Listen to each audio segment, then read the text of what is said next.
Sing your love. Day 24. Parents and grandparents. It's your duty. You are the teacher. Don't count on anyone else to teach your children the faith, even if they go to Catholic schools. No, you teach them. Read this excerpt from Steve Kellmeyer, a nationally known author and lecturer, specializing in apologetics and catechetics. What you read might surprise you, but take it seriously. Many students are graduating from Catholic schools knowing little or nothing about the essentials of the faith.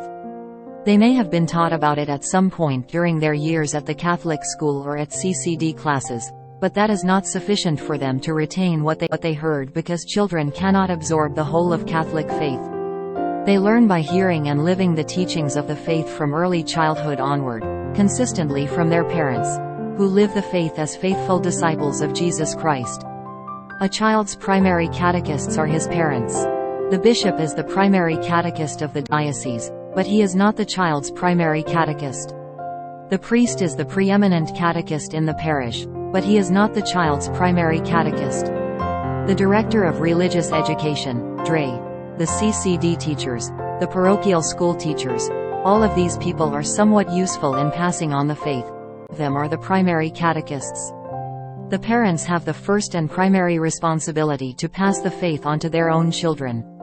No one else does.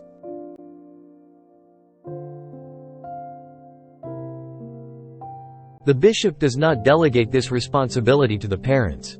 Neither does the priest or the DRE or the Catholic teachers. At the moment a man and a woman exchange vows in marriage, each consecrates the other as both spouse and catechist. Bishops, priests, and their lay employees exist to assist the parents, not to replace them. It is their job to make sure the parents know the faith and know how to pass it on. It is the parents' job to do the passing on. Take one example. It seems that for the past several decades, few Catholic children have been taught in school that Catholics have a grave obligation to attend Mass every Sunday and Holy Day of Obligation. But the Catechism of the Catholic Church states clearly, the Sunday Eucharist is the foundation and confirmation of all Christian practice. For this reason the faithful are obliged to participate in the Eucharist on days of obligation, unless excused for a serious reason, for example, illness, the care of infants, or dispensed by their own pastor. Those who deliberately fail in this obligation commit a grave sin. Catechism of the Catholic Church 2181.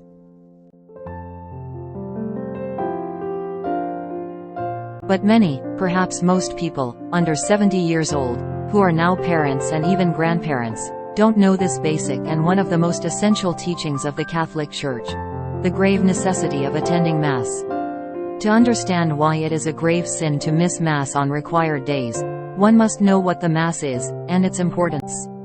Not many have learned this at school.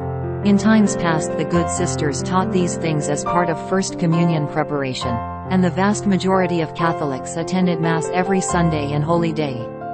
When the nuns abandoned the teaching profession, and lay teachers, some not even Catholic, and some Catholic but not faithful, took over the role of teaching, and poor choices were made regarding the textbooks used to teach religion, the faith has not been as faithfully and consistently presented to our children. Another factor is that now many students who attend Catholic schools are not Catholic. They attend for academic reasons. Because of this, some Catholic schools stopped teaching some truths for fear that they might offend the non-Catholic students.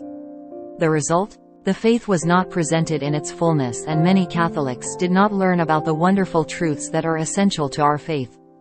For example, that the Catholic Church is the one, true Church, or that we in the Catholic Church have the real presence of Jesus in the Eucharist. We receive Jesus when we go to Holy Communion. Those separated from the Church, when they have communion services, receive only bread because they do not have apostolic succession.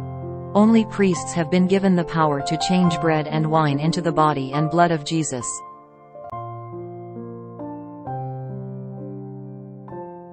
The result of many not learning about the infinite value of the Mass is that over the past few decades, only a minority of Catholics have attended Mass regularly. They don't know, likely were never taught, that the same Christ who offered himself once in a bloody manner on the cross is present and offered in an unbloody manner in every Mass. Or, that the Mass is a mystical reality in which the sacrifice of Christ on the cross is renewed. and that the Eucharist is the mysterious, infinite worth that it is imperative that we attend Mass at least on Sundays and holy days of obligation. If we knew the value of the Mass, we would gladly be willing to do what Saint Juan Diego did, walk miles to attend Holy Mass every day. Man should tremble, the world should quake. All heaven should be deeply moved when the Son of God appears on the altar in the hands of the priest. Saint Francis of Assisi.